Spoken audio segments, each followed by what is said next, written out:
Praise the lord. నేటి దిన వాగ్దానము. నీకు విరోధంగా రూపింపబడిన ఏ ఆయుధమును వర్ధిల్లదు. యెషయా గ్రంథము 54:17.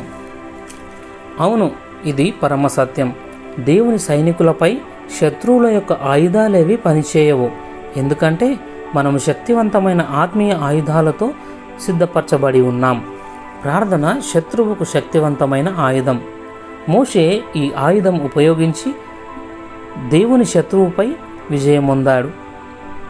ఈ ఆయుధం ద్వారా గుడ్రాలైన హన్న గర్భం తెరవబడింది. ఈ ఆయుధాన్ని ఉపయోగించి దావీదు గొలియాతును సంహరించాడు. ఈ ఆయుధాన్ని ఉపయోగించి దానియేలు సింహపు కోరల నుండి విడిపించబడ్డాడు.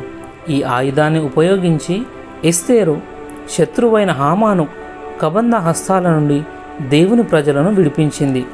వీటిని మించి ఈ శక్తివంతమైన ఆయుధాన్ని ఎలా ఉపయోగించాలో యేసు ప్రభువు నేర్పాడు.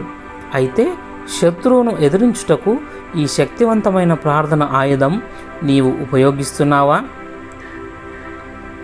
ఈ లోకాన్ని జయించేందుకు యేసు ప్రభువు ప్రేమ అనే గొప్ప ఆయుధాన్ని ఉపయోగించాడు.